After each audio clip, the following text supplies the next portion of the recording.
Halo, selamat siang teman kumparan para pelaku UMKM. Selamat datang di program Kumparan Masterclass hari pertama yang berkolaborasi dengan Bank BRI. Saya ucapkan selamat dulu ya buat teman-teman yang sudah bergabung karena kalian terpilih dari ribuan UMKM yang mendaftar di program ini. Ini akan menjadi kesempatan yang emas. Kalian bisa mendapatkan insight untuk mengembangkan bisnis dengan berharga.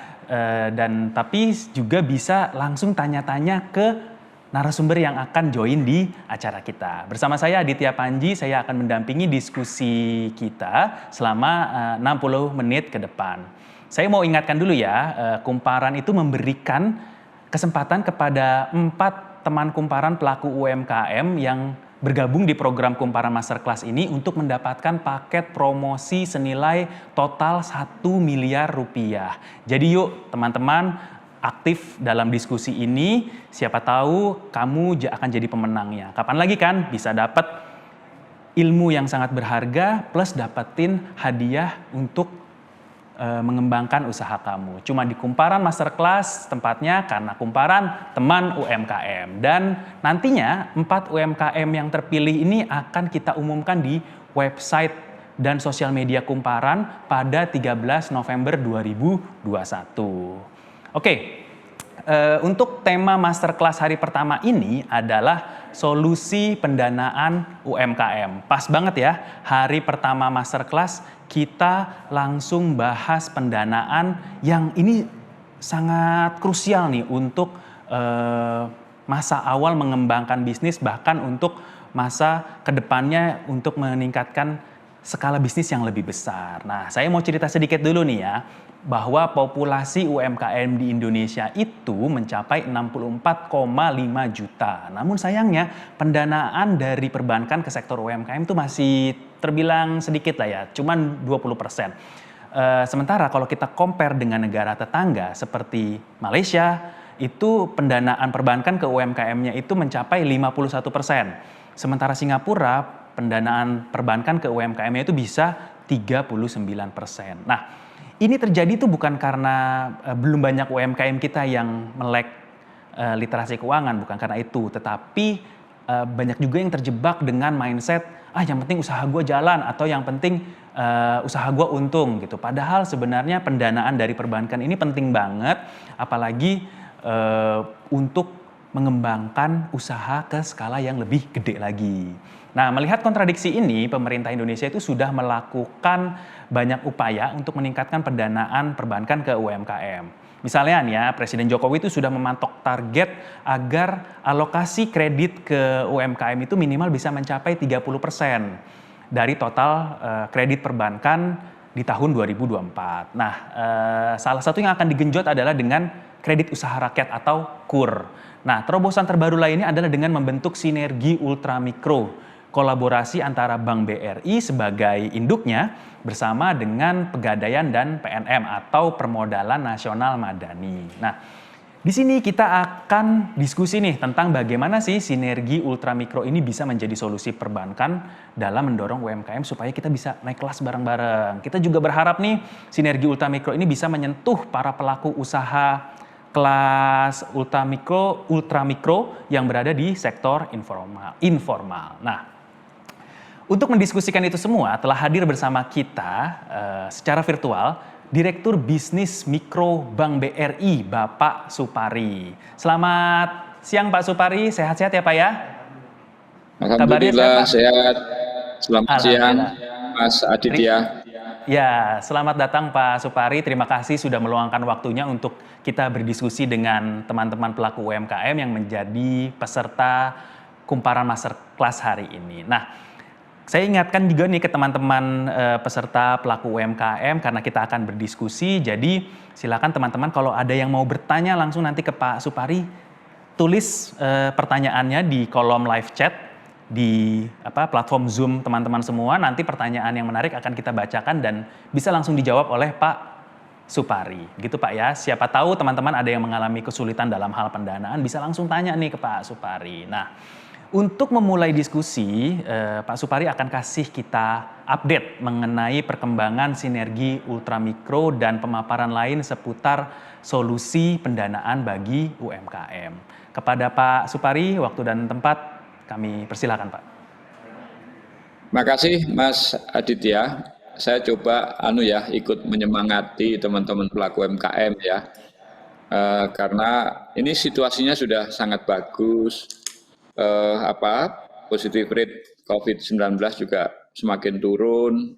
Kondisi mobilitas masyarakat juga hari-hari kalau kita lihat tidak hari libur saja, hari kerja juga sudah mulai tinggi, dan mudah-mudahan ini informasi baik untuk para pelaku UMKM untuk mempersiapkan diri, karena saya yakin dalam waktu dekat situasinya akan mendekati normal seperti tahun 2019 pre-COVID. Tadi sudah disampaikan Mas Aditya bagaimana kontribusi UMKM ini kan memang besar sekali ya di perekonomian negeri ini. Tetapi sisi lain juga ada kendalanya apa? Jiwa-jiwa kewirausahaan masyarakat pelaku UMKM itu juga masih rendah dibandingkan dengan negara-negara lain. Contohnya di negeri kita ini hanya 4%, artinya kalau ada 100 orang pelaku UMKM gitu yang semangat, ingin tumbuh berkembang, ya, kemudian ingin terus berinovasi, itu hanya 4%. Ya, selebihnya cukuplah untuk kebutuhan sehari-hari, cukup untuk menyekolahkan anak, gitu. Begitu anaknya sudah selesai sekolah, selesai semua usahanya. Itu seperti ibu saya, kira-kira seperti itu. Nah, sisi lain gitu ya, dengan pandemi ini itu ada potensi besar menurut saya ya, karena ternyata dengan tekanan pandemi COVID-19 ini, para pelaku UMKM ternyata bisa berubah gitu loh. Yang ditunjukkan dengan slide ini, apa perubahannya? Ternyata mereka sudah semakin berpikir digital, melek teknologi dan seterusnya dan seterusnya. Ini adalah peluang. Nah, di sisi lain pemerintah juga semakin berpihak. Mari kita lihat dengan undang-undang terkait dengan UMKM yang tertuang dalam Omnibus Law ya yang kemarin dibangun, kemudian juga ada undang-undang klaster UMKM yang diterjemahkan dengan PP nomor 7. Semuanya pemerintah ini berpihak kepada para pelaku UMKM. Karena kalau kita sentuh saja dengan sentuhan yang sedikit saja, kemudian tepat, maka ruang kontribusi itu akan sangat besar kepada perekonomian negara ini. Tadi Mas Aditya juga sudah sampaikan bahwa pemerintah berkeinginan porsi UMKM itu 30% dari total kredit di industri. Dan itu harus terjadi tahun 2024. Itu adalah keberpihakan. Kemudian juga pemerintah mencanangkan inklusi keuangan mencapai 90% juga di tahun 2024. Itu juga keberpihakan. Nah, BRI sendiri menerjemahkan keberpihakan pemerintah ini ke dalam sebuah strategi besar perusahaan ini. Ya, antara lain adalah ada statement ya dari strategi BRI itu adalah 90% itu ingin dari financial inclusion yang digagas pemerintah itu BRI ingin mewujudkannya, ingin menjadi champion di situ. Setidaknya akan mengambil peran dominan, minimal 70% dari 90% financial inclusion di negeri ini itu diambil oleh BRI. Nah, tadi juga sudah disampaikan bagaimana implementasi dari strategi itu termasuk yang sekarang ini atau baru-baru ini didengar oleh masyarakat tentang integrasi ultramikro ya dengan menyatukan dalam satu holding itu ya antara PNM, Pegadaian dan BRI yang memang mereka pelaku pemberdayaan dan pembiayaan di segmen ultramikro dan mikro. Nah, kira-kira gambarannya seperti ini, Bapak Ibu sekalian. Kita sangat tahu bahwa masih sangat banyak masyarakat pelaku UMKM khususnya di mikro dan ultramikro ini yang belum mengakses pembiayaan formal. Apa dampaknya? Mereka nggak efisien. Saya ulang, mereka nggak efisien. Kalau nggak efisien, maka untuk naik kelas itu perlu waktu yang panjang. Siapa dia? Ada 18 juta ya pelaku UMKM atau mikro yang belum terakses oleh perbankan. Kemudian juga ada 7 juta yang sudah mengakses pembiayaan tapi non formal. Pinjemnya itu ke keluarga. Yang seperti ini, maka pinjamannya nggak bisa besar, nggak bisa menaikkan skala bisnis, nggak bisa sesuai dengan skala bisnisnya. Nah, kalau itu terjadi, maka mereka juga akan terhambat kecepatannya untuk naik kelas. Kemudian juga ada 5 juta masih di tangan rentenir. Ini juga nggak efisien. Karena apa? Mungkin sebagian besar dari keuntungannya itu justru dinikmati oleh rentenirnya, ya, bukan dinikmati oleh pelaku usahanya. Ya, ini nggak efisien.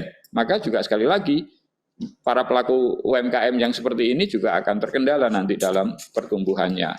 Nah, ini semua diterjemahkan dalam aspirasi keuangan yang mana BRI menginginkan ya usaha mikro BRI nanti memegang portofolio 45% ya dari total portofolio BRI.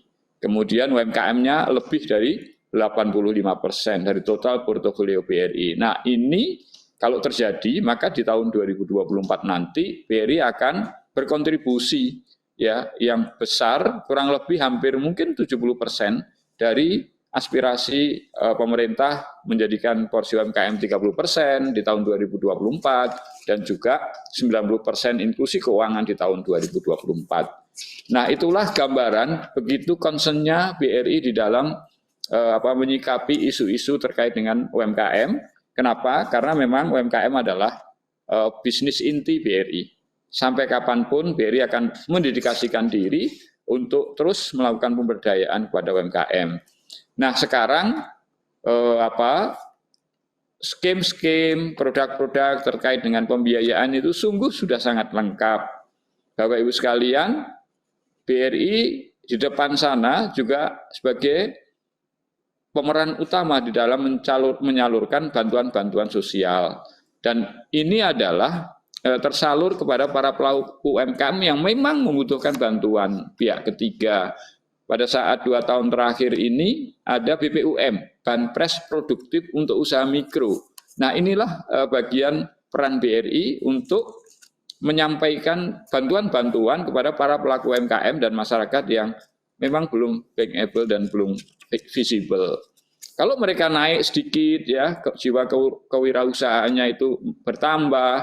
BRI juga punya kredit lunak ya, kemitraan yang disisihkan dari laba dan bunganya sangat rendah sekali, hanya 3% setahun, tetapi jumlahnya tentunya tidak sebesar yang mungkin tidak cukup lah untuk mungkin memberikan layanan seperti ini ke sebagian besar pelaku UMKM. Tetapi ada memang kelompok para pelaku UMKM yang di sini dan BRI mencoba untuk meng-create dan mengadakan produk dengan bunga lunak yang berasal dari penyisihan laba BRI, ya namanya pinjaman kemitraan.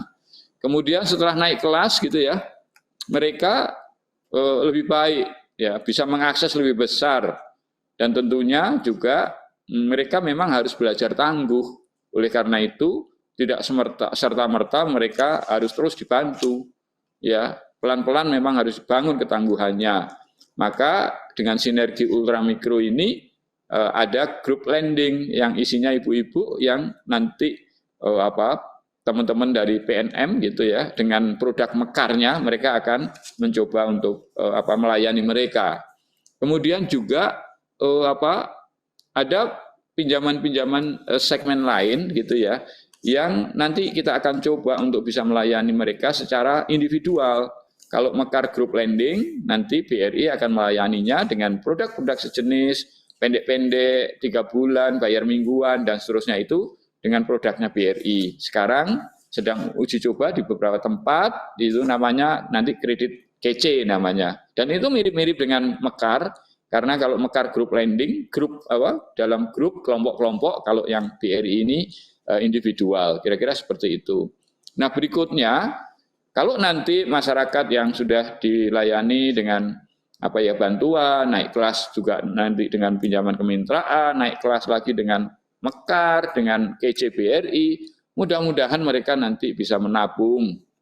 Kalau bisa menabung sudah barang tentu nanti bisa berinvestasi, entah itu beli pekarangan lah, beli warungan kecil lah, beli sawah lah dan seterusnya. Mudah-mudahan mereka sudah mempunyai agunan atau jaminan tambahan yang nanti akan ditangkap dengan pinjaman-pinjaman yang lebih besar. mereka menjadi bankable, ya. Nah, sebelum ke sana, kalau nanti ternyata permintaannya lebih besar lagi, KUR sudah disiapkan sampai dengan 500 juta. Sampai dengan 100-nya, insya Allah tahun depan tanpa agunan tambahan, kemudian di atas itu sesuai dengan ketentuan-ketentuan bank penyalur. Bapak Ibu sekalian, KUR itu bukan bantuan, hanya bunganya disubsidi. Karena uang yang disalurkan adalah uang tabungan masyarakat, sehingga harus kembali. Bunganya hanya 6%, itu adalah bagaimana pemerintah mencoba untuk memberikan akses ya dengan level usaha yang sudah ditentukan, dan harapannya mereka akan naik kelas suatu ketika sekali lagi bisa menabung, berinvestasi, dan mau tidak mau setelah dari KUR harus ada di pinjaman komersial. Jadi pendek kata gitu, seluruh kebutuhan masyarakat terkait dengan pembiayaan dari level apapun itu ada di BRI. Nanti mengaksesnya masyarakat itu bisa berbagai macam channel atau unit kerja. Saat ini 28.000 mantri BRI sudah ada di desa-desa. Ya, kalau Bapak Ibu masuk ke kantor desa, di situ ada pojok mantri desa. Di situ ada mantri BRI. Walaupun tidak tiap hari, tapi Bapak Ibu sekalian bisa mencari kapan mantri BRI itu ada di balai desa. Kemudian juga ada 35.000 lebih gitu ya.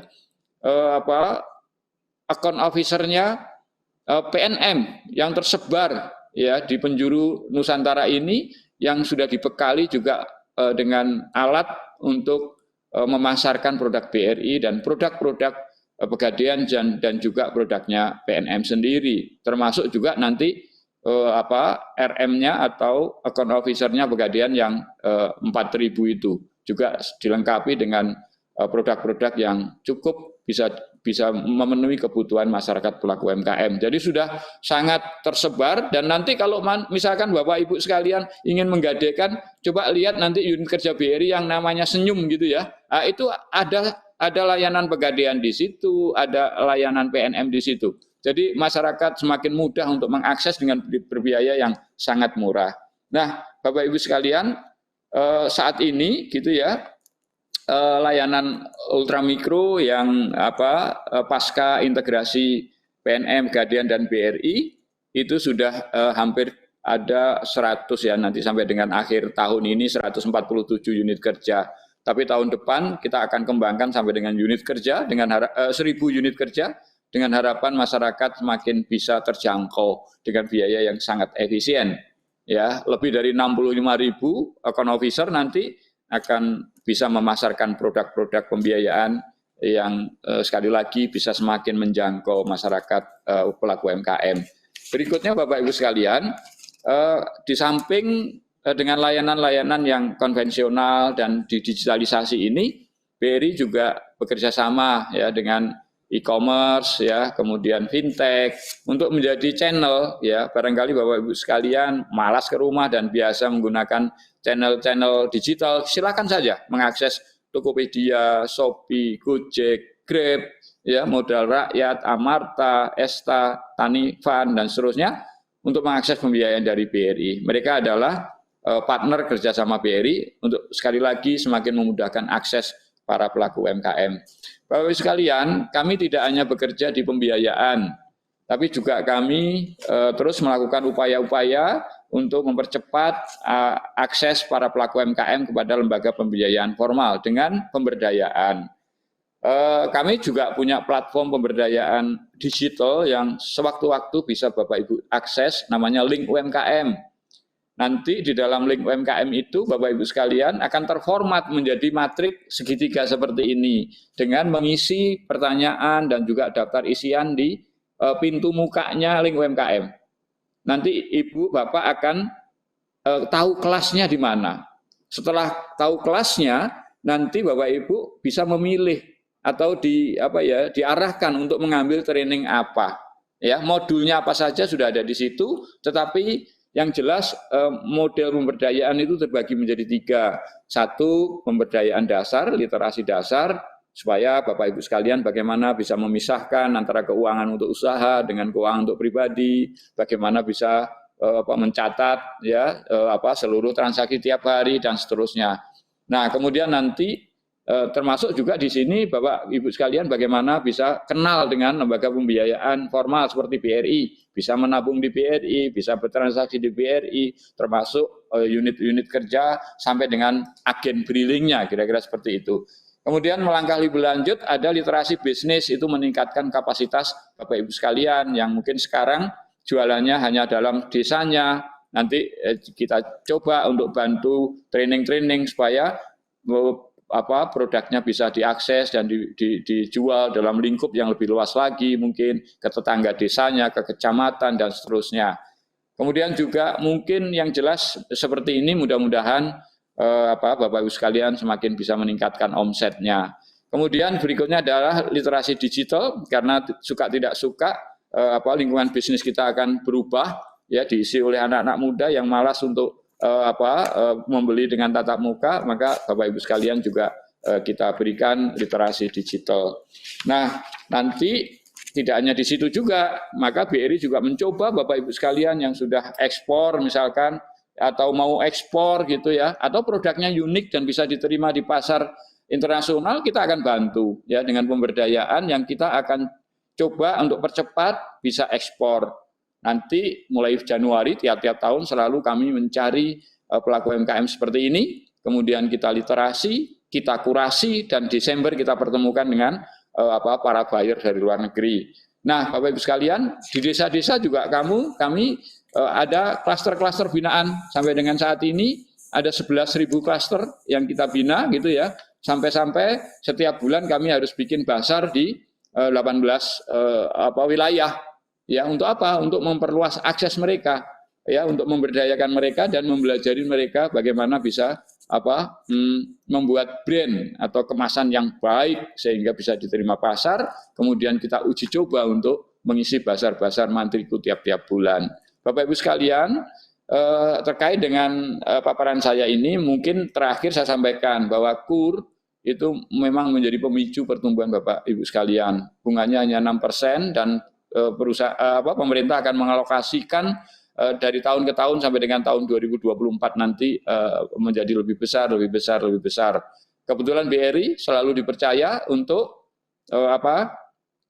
mendapatkan alokasi yang jauh lebih besar. 70% dari alokasi KUR nasional itu selalu ada di BRI. Khususnya KUR mikro dan super mikro itu selalu 95% ada di BRI. Oleh karena itu silakan Bapak Ibu sekalian ya untuk tidak segan-segan, itu tidak ragu lagi untuk menghubungi para mantri kami, unit-unit kerja kami terdekat. Dan saya yakin tidak lebih lah dari setengah jam untuk mengakses, atau mungkin tidak setengah jam, 15 menit untuk mengakses kami yang ada di lapangan ini. Mungkin itu Mas Aditya yang bisa kami sampaikan, dan silakan kalau barangkali ada hal yang perlu penjelasan lebih lanjut.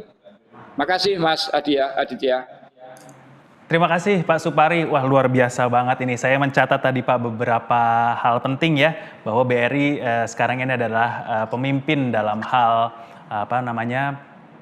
pengkreditan rakyat, karena memang BRI sangat memfokuskan dirinya pada pendanaan UMKM. Sampai September 2021 saya mencatat nih Pak, tadi dari presentasi Bapak ya, ada penyaluran KUR nasional dari BRI itu sudah mencapai 139,8 triliun kepada 4,8 juta debitur. Paling besar di sektor perdagangan dan pertanian. Nah, kemudian juga BRI juga berkolaborasi dengan platform-platform e-commerce, fintech untuk penyaluran kreditnya ya, mulai dari Tokopedia tadi, Gojek, kemudian sampai ke Tanifan. Kemudian juga BRI melakukan pemberdayaan mulai dari mantri-mantrinya yang ada di berbagai daerah sampai dengan memberikan literasi bisnis terkait UMKM, literasi dasar, literasi bisnis sampai dengan literasi digital. Bahkan juga ada platform pasar.id ya Pak, yang mempertemukan antara konsumen dengan pelaku bisnis UMKM itu sendiri. Nah, juga tadi selain KUR, BRI juga memiliki level of entrepreneurship ya Pak ya, atau level yang bisa diakses oleh pelaku UMKM terkait dengan pendanaan. Ada tadi yang bantuan produktif usaha mikro, pinjaman kemitraan, sampai dengan KUR dan kredit komersial. Nah, Saya melihat di sini antusiasnya luar biasa nih Pak terkait teman-teman yang bertanya. Itu sudah datang beberapa pertanyaan di kolom live chat Zoom. Pertanyaan pertama itu kita langsung saja ya Pak ya masuk ke sesi tanya jawab nih Pak ya. Silakan, Datang Mas, dari silakan. Sunardi, Mbok Lanjar. Nih, sepertinya nama Mbok Lanjar ini adalah nama ininya ya, nama usahanya. Mbok Lanjar di Klaten nih Pak. Bertanya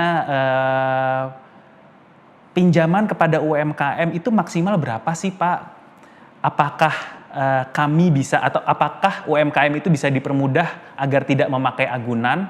Teman-teman UMKM ini terkendala dengan adanya agunan ini Pak, seperti sertifikat, BPKB, dan lain-lain. Nah, bagaimana Pak kalau dari pihak BRI menyikapi hal ini? Makasih Mas Aditya, ini Pak Sunardi ya. Pak Sunardi. Lanjar itu aku pernah pernah familiar dengan brand Mbok Lanjar ini. Oke, Pak Sunardi, makasih. Jadi UMKM, M-nya itu mikro. Kalau mikro itu di BRI pinjamannya bisa sampai dengan 250 juta. Ya, kemudian di atas itu kena kecil. Kecil itu di atas 250 juta sampai dengan 50 miliar. Ya, kemudian menengahnya gitu. Ya, M berikutnya adalah di atas 50 miliar sampai dengan 200 miliar. Itulah kira-kira gambaran strata atau level pembiayaan yang diberikan kepada para pelaku UMKM. Nah, sekarang terkait dengan jaminan. Di undang-undang perbankan, jaminan itu sesungguhnya adalah cash flow. Maka biasakan Bapak Ibu sekalian ya agar usahanya gitu ya itu menggunakan pencatatan formal yang ada di bank, punya rekening, punya simpanan, punya giro, ya menggunakan juga layanan-layanan misalkan transaksi Brimo kalau di BRI, kira-kira seperti itu supaya cash flow-nya bisa dilihat dan dihitung risikonya oleh bank. Kalau risikonya sudah cukup dengan itu, bank nggak minta lagi agunan tambahan berupa sertifikat dan seterusnya. Ya, tetapi kalau belum cukup, maka selisihnya itu memang harus di-cover oleh agunan tambahan. Nah, di BRI sendiri itu ada kredit-kredit yang memang tidak ada agunan tambahannya. Contohnya adalah KUR. KUR sampai dengan hari ini itu sampai dengan 50 juta tidak ada agunan tambahan. Ya, kemudian mudah-mudahan tahun depan itu dinaikkan oleh pemerintah. Ya, saya belum tahu apakah nanti dinaikkan atau tidak, tetapi yang saya dengar nanti ada Permenko gitu ya yang menaikkan 100 juta tanpa agunan dan itu masuk ke mikro. Kalau yang lalu saat ini masuk ke kecil, kira-kira seperti itu. Ya, jadi intinya Pak Sunardi silahkan berkomunikasi dengan kami dan kami bisa menjelaskan secara utuh nanti sehingga masyarakat sebelum datang ke bank sudah nggak rumit lah kira-kira itu. Datang saja sudah. Jangan rumitnya dulu. Kalau rumitnya dulu nanti Bapak nggak akan datang ke lembaga pembiayaan formal seperti BRI. Makasih Mas Aditya. Baik. Semoga terjawab tadi ya Pak Sunardi ya. Lalu pertanyaan kedua datang dari Bernard Hasiholan. Silakan untuk Mas Bernard kita langsung saja Mas ya bertanya langsung ke Pak Supari, langsung dibuka open mic-nya dan videonya, silakan Pak disebutkan namanya, asalnya dan sekarang Pak Bernard ini bisnisnya apa, silakan. Oke, selamat siang Pak Supari. Siang Pak Bernard. Terima kasih untuk paparannya Pak.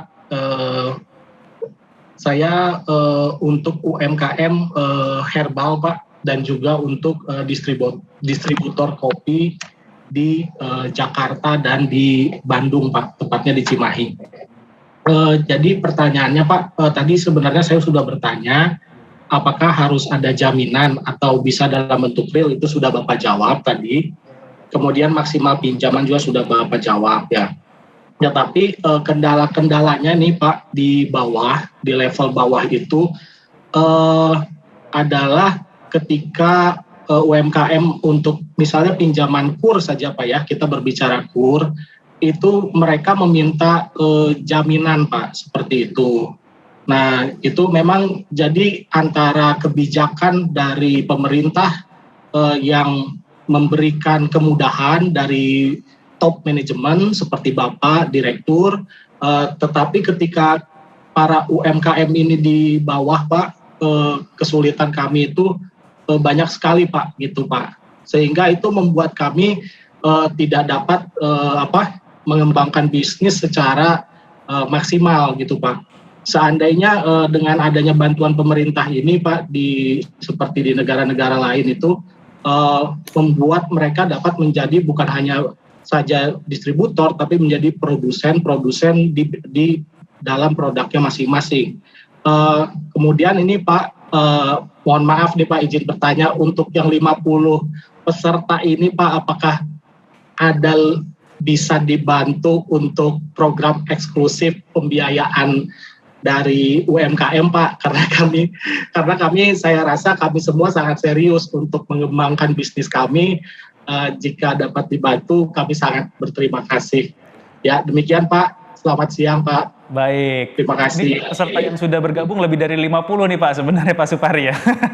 Oke, silakan dijawab Pak Supari terkait pertanyaan dari Pak Bernard. Silakan Pak.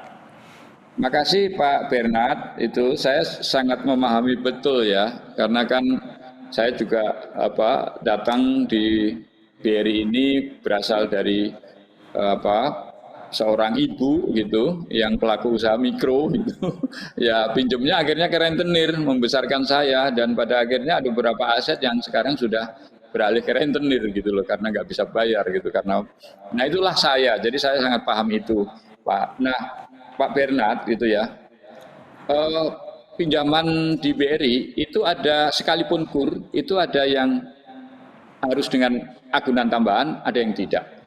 Hari ini gitu ya, kebijakannya adalah mikro itu sampai dengan 50 juta itu tanpa agunan. KUR ya, itu tanpa agunan, sudah pasti itu. Oleh karena itu beberapa hal gitu yang menjadi concern ini kan juga kami diperiksa oleh BPK, kami diperiksa atau diawasi oleh anggota yang terhormat dewan gitu ya, anggota dewan. Maka dipastikan bahwa yang KUR sampai dengan mikro sampai dengan 50 juta itu tanpa agunan. Kemudian di bulan Agustus ada Pak Presiden juga menginginkan, dan itu sudah direspon sampai dengan 100 juta itu kecil gitu ya. Itu juga tanpa agunan KUR, kira-kira seperti itu. Dan mudah-mudahan nanti ini akan disatukan menjadi KUR mikro sampai dengan 100 juta tanpa agunan di tahun 2022. Nah, KUR sendiri Pak Bernard, itu ada masa siklusnya. Karena ini ada sifatnya bantuan, sehingga tidak hanya itu-itu saja yang terima. Oleh karena itu, di luar yang sektor produksi gitu, hanya siklusnya kalau nggak salah berapa kali? 4 kali ya. 4 kali pinjam sudah nggak bisa lagi. Harus orang lain nanti ini yang mendapatkan alokasi. Kira-kira seperti itu. Saya bisa mencoba untuk sampaikan bahwa di BRI itu sudah kelihatannya memang patuh dengan aturan ini Pak Bernard. Kalau ada 1, 2 yang mungkin ya masih menjadi kendala, itu ruang perbaikan kami. Karena setiap hari Pak Bernard, kami ini bisa mencairkan kredit KUR itu kepada 40.000 setiap hari loh Pak Bernard, 40.000 para pelaku usaha mikro senilai 1,1 triliun setiap hari. Artinya prosesnya cepat. Kalau ada agunan kok rasanya nggak bisa bisa secepat itu, karena kan harus periksa agunan dan seterusnya. Nah sekarang BRI sudah seperti itu, silakan aja Pak Bernard. Berikutnya adalah kepada yang 50 peserta ini, saya tadi sudah sampaikan ke Mas Aditya, Mas nanti minta tolong ya kepada teman-teman yang bergabung ini, nomor alamat, jenis usaha, dan mungkin nomor HP gitu ya kepada saya untuk segera saya follow up gitu ya. Kami asesmen, barangkali nanti ada kebutuhan modal kerja, kemudian jenisnya apa gitu ya, kami bisa alokasikan. Demikian Pak Bernard, Mas Aditya. Pasti Pak, pasti kita akan bantu pelaku-pelaku UMKM ini agar bisa langsung terhubung dengan Bank BRI, dengan Pak Supari juga, karena memang tujuan dari masterclass kumparan UMKM ini adalah untuk lebih mendorong UMKM supaya bisa naik kelas. Nah, baik, dan kita lanjut aja ya, karena banyak nih Pak pertanyaan ini Pak. Kita lanjut ke pertanyaan ketiga, ini datang dari Denny Rohmat, yaitu usahanya adalah minimimo.id. Nah, Mas Rohmat ini sepertinya sudah lumayan berkembang ya usahanya ya. Dia menanyakan produk pinjaman dari BRI untuk usaha yang baru berjalan 18 bulan Pak. Minimimo sendiri itu omset penjualannya sudah mencapai 2,2 miliar di tahun pertama. Nah, ini bagaimana caranya untuk supaya Minimimo ini bisa mendapatkan akses permodalan dari Bank BRI? Silakan Pak Supari. Mas Aditya, rasanya Mas Dhani ini sudah masuk ke kecil menuju menengah nih. Ya, dengan omset 2,2 miliar itu kalau mungkin disetarakan dengan perputaran 3 bulan atau 2 bulan kan memang kebutuhannya itu sekitar mungkin 500 ke atas ya, kira-kira seperti itu dari masuk ke golongan kecil. Apalagi sudah 18 bulan itu sudah betul-betul masuk dalam persyaratan komersial.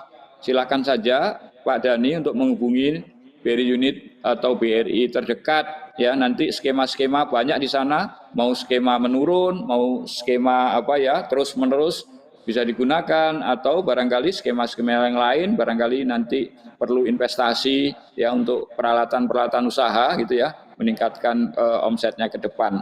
Silakan Pak Dhani untuk berkomunikasi dengan tim kami gitu ya, BRI unit terdekat atau BRI terdekat, mau KCP mau kantor cabang ya, silakan juga nanti kalau kendala di lapangan bisa WA saya gitu. Nanti saya bantu untuk bagaimana bisa dimudahkan dalam berkomunikasi dan bersilaturahim dengan teman-teman saya di lapangan.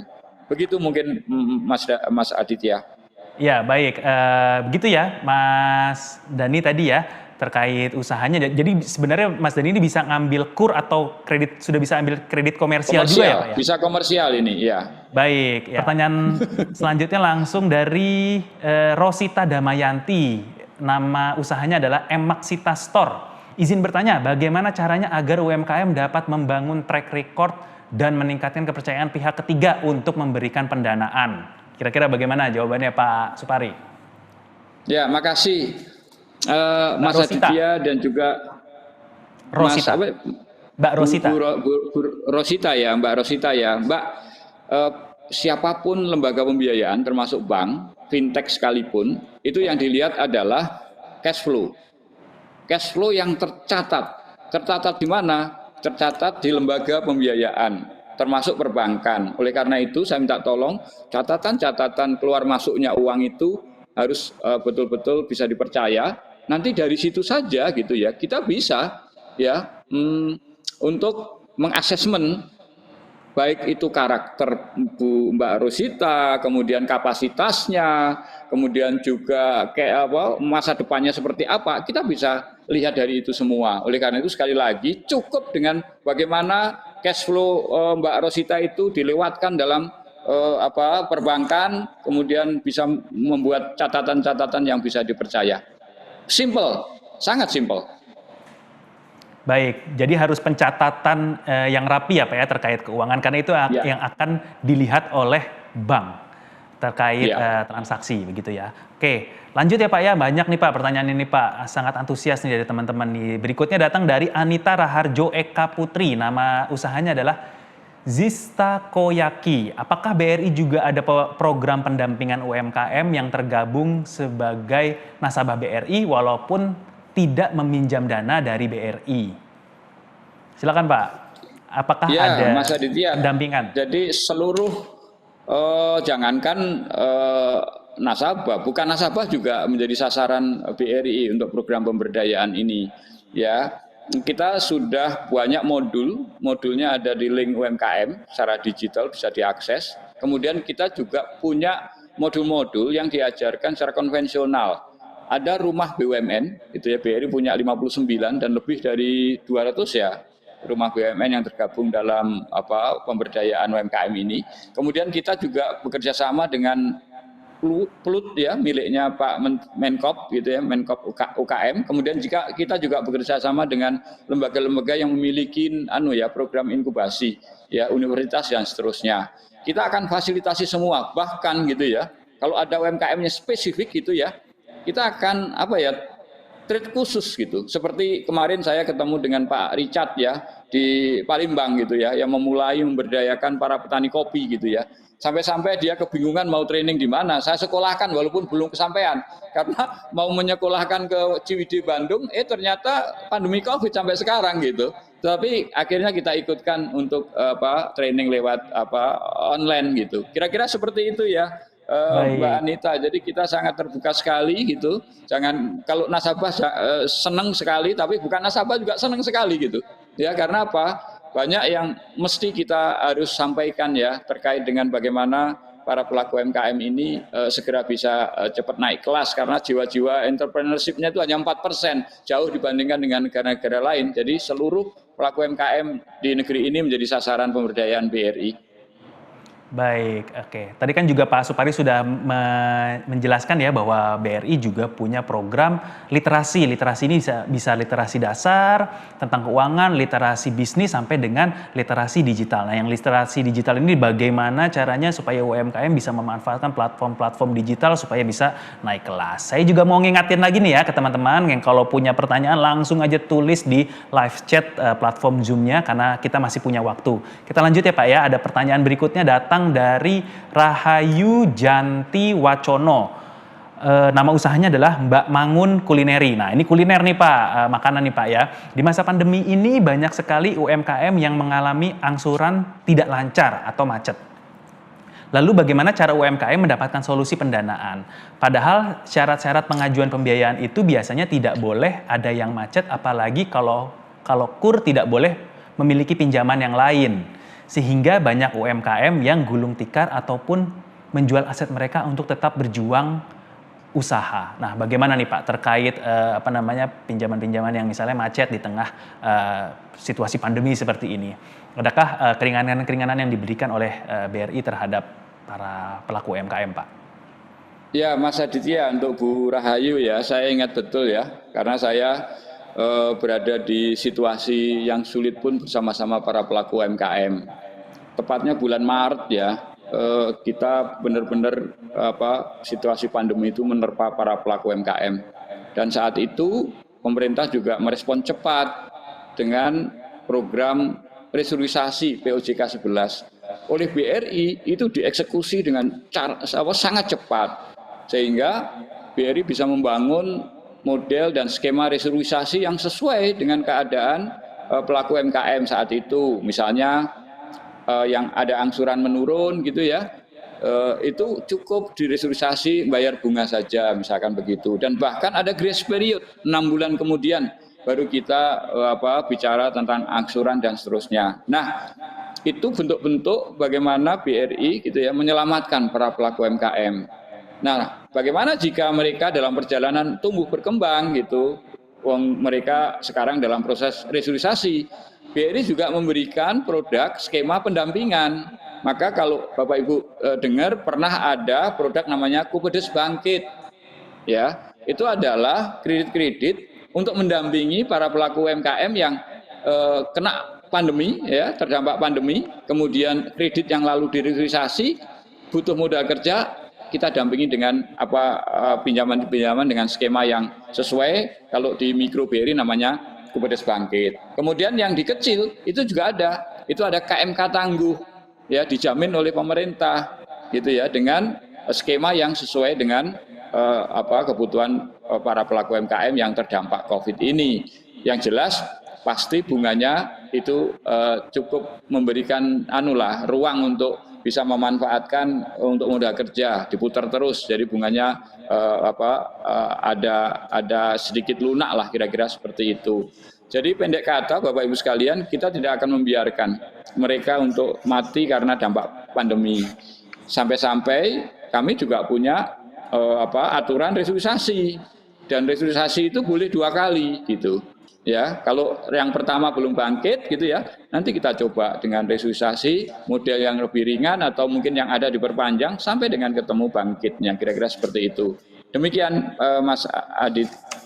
Baik, begitu tadi ya restrukturisasi bisa dilakukan sebanyak 2 kali dengan harapan memberi kesempatan supaya kita bisa bangkit bersama-sama di tengah pandemi COVID-19 ini. Dan saya berharap usahanya Mbak ini juga bisa terus berkembang ya Mbak ya.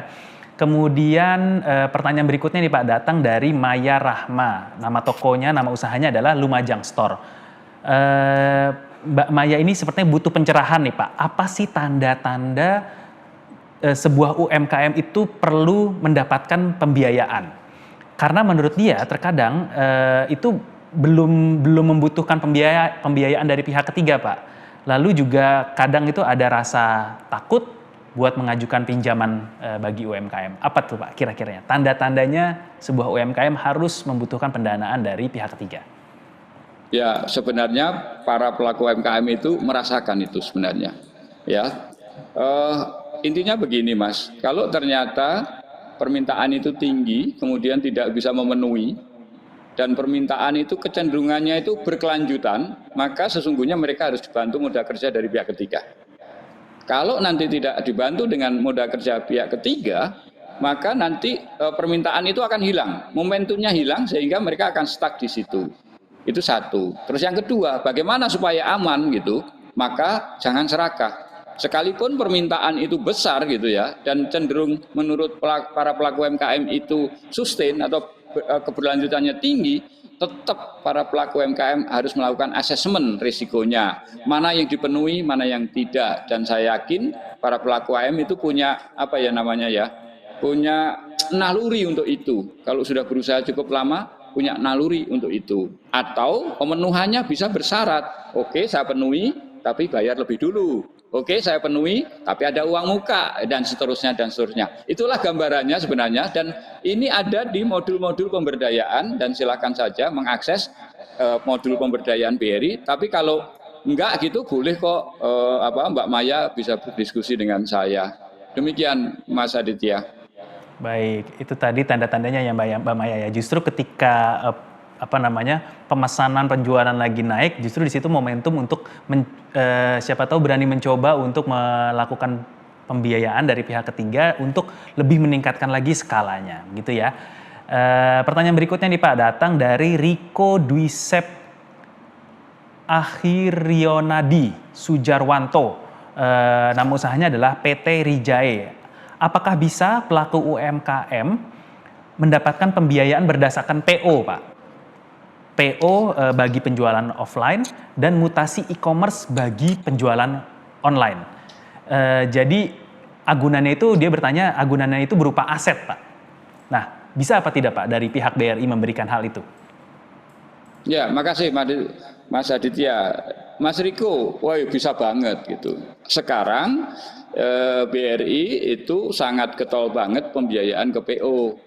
Ya, apalagi PO-PO yang kredibel, pembayarannya lewat instrumen-instrumen yang bagus, seperti Bapak Riko kalau berjualan online gitu ya, kita bisa bekerjasama dengan platform gitu ya, untuk membiayai tagihan-tagihan seperti ini ya. Nah, kalau misalkan tidak ada agunan pun nggak apa-apa. Ya, karena kan pasti terjamin itu, terjaga itu pembayarannya, karena saya bisa bekerja sama dengan platform gitu ya. Kemudian saya minta tolong dipotong dulu sesuai dengan perjanjian sebelum hasil dari penjualannya itu disampaikan kepada Pak Riko, kira-kira seperti itu. Tapi kalau sudah kompleksitas risikonya tinggi gitu ya, bisa digunakan untuk apa saja gitu ya. Tentunya memang bank perlu diberikan risk appetite yang cukup, dan biasanya ada agunan aset. Jadi Mas Riko rasanya sudah sangat bankable ini, visible iya, bankable iya gitu. Tinggal kapan datangnya aja ke BRI, Pak Riko. Makasih Mas Aditya. Oke, jadi bisa ya Pak ya, berdasarkan mutasi dari e-commerce maupun dari PO di offline. Pertanyaan berikutnya datang dari Anisah. Nama bisnisnya adalah Mesra Kopi. Wah, ini terkait kopi nih Pak. Mau bertanya, apakah keunggulan pembinaan dan permodalan dari Bank BRI dibandingkan dengan bank-bank lain? Silakan Pak. Makasih Mas Aditya, Bu Anissa. Gini, BRI itu punya channel yang sangat besar dan tersebar di seluruh Indonesia, sehingga jangkauannya sudah pasti. itu akan lebih menjangkau. Platform digital juga ada. Kemudian berikutnya adalah kita sudah bekerja sama dengan banyak lokal hero. Hari ini kita membangun 1.000 lokal hero, sehingga teman-teman masyarakat pelaku UMKM yang ingin belajar gitu, nanti bisa kami kirim. Kalau kopi kami punya namanya Pak Haji Nuri, end to end sudah ada, mulai dari penanaman, sub processing sampai dengan ekspor itu sudah ada. Kalau misalkan nanti bicara tentang apa ya yang kita punya ya susu gitu, nanti Bu Anissa saya kirim itu ke daerah Pare Kediri sana untuk belajar. Dan seminggu bisa jadi teman-teman bisa apa ya namanya kayak ya magang lah kira-kira seperti itu. Bicara apa lagi? Bicara mesti industri pengolahan jeruk gitu ya. Nanti kita kirim ke Malang ya. Kemudian kemarin juga saya sedang pergi ke daerah Jatikerto. Di sana ada budidaya jagung yang sudah bekerja sama dengan beberapa off-taker gitu. Kalau misalkan masyarakat ingin budidaya jagung untuk benih, kita kirim ke sana untuk belajar. Sampai-sampai jika masyarakat juga ingin membangun desanya, kita punya konsep desa brilian gitu, Mas Aditya. Mau desa wisata seperti apa, kita bisa kursuskan lah singkat selama seminggu dengan biaya BRI. Kira-kira seperti itu. Baik, ya memang tadi seperti penjelasannya Pak Supari, BRI memang sangat fokus ke UMKM ya Pak ya, bahkan juga cabangnya ada di mana-mana terkait dengan tadi kan bisnisnya adalah kopi. Pertanian adalah salah satu sektor usaha yang paling banyak disupport oleh pendanaan dari BRI. Betul begitu Pak ya? Ya, Mas Aditya. Ya. Nah, berikutnya nih Pak, pertanyaan terakhirnya Pak datang dari Carolina Ardelia. Nama usahanya adalah Batender ya. Halo Pak Supari, selamat siang. Salam kenal, saya Carolina, founder Batender. Batender merupakan produk personal care lokal yang ramah lingkungan dan ramah untuk keluarga. Di mana saat ini kami bekerja sama dengan petani dan pengrajin lokal di Biak dan Jambi. Jujur ada kekhawatiran perihal jaminan dan bunga jika meminjam ke bank. Nah, dia izin bertanya nih Pak Carolina, apakah memungkinkan melakukan pinjaman jika usaha baru berjalan selama 18 bulan. Bagaimana skema pinjaman dari BRI untuk UMKM? Bagaimana dengan terms and condition-nya? Berapa persen perbandingan maksimal yang dapat dipinjam dengan omset per tahunnya, Pak? Berapa persen perbandingan maksimal yang dapat dipinjam dengan omset per tahunnya? Silakan Pak Supari. Terima kasih Mas Aditya. Ini Bu Carolina itu muji saya sebagai mungkin account officer kali gitu.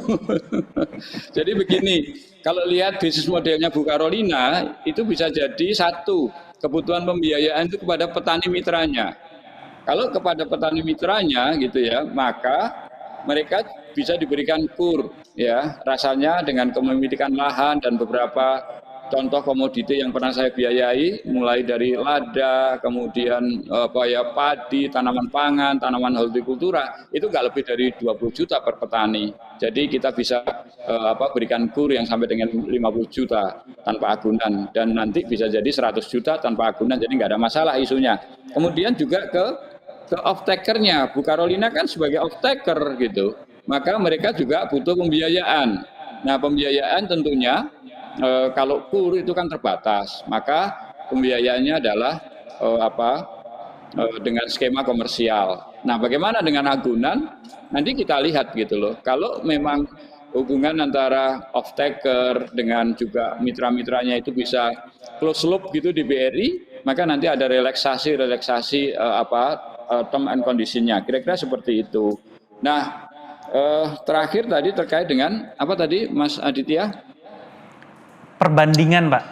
Perbandingan. Ya, jadi kita lihat turnover-nya. Perbandingan maksimal yang dapat dipinjam dari omset tahunan, Pak.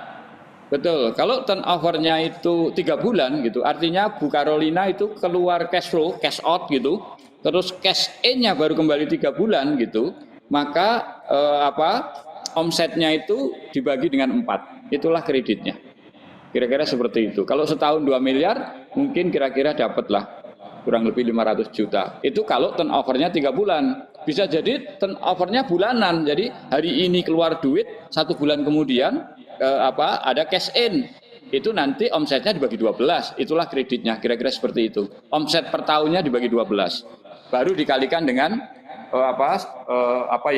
turnover berapa kali dalam setahun, kira-kira seperti itu. Oke. Begitu kira-kira gambarannya kasar ya. Gitu. Ya, baik. Semoga menjawab ya Mbak Carolina ya. Sama ada satu lagi nih Pak, pertanyaan terakhir nih Pak, dari Putri Nur Aini. Nama usahanya adalah Lado Padeh. Dia bergerak di bidang makanan siap saji di kota Solo atau Surakarta. Pertanyaannya, Pak, mohon izin bertanya, apakah ada program BRI untuk mengadakan program bazar UMKM supaya produknya bisa lebih dikenal oleh orang banyak. Nah, ini itu usaha-usaha untuk membantu mempromosikan UMKM nih Pak, dari BRI bagaimana? Ya, Mas Aditya dan juga Mbak Putri, saya itu mungkin tanggal 12 nanti sudah ketiga kali. Jadi tiap bulan Mas Aditya, BRI pusat dan juga di 17 kantor wilayah itu melakukan Basar Mantriku. Ya, kita akan ambil dari berbagai daerah gitu ya, untuk kita buka akses pasarnya, untuk sekedar buka pasar sehari, tetapi marketnya sudah kita create gitu. Dipastikan kemarin ada namanya Pak Ulus itu bawa satu pick up gitu ya, produk hortikultura, mulai kemasan cabai, tomat dan seterusnya itu nggak lebih dari 2 jam ludes gitu.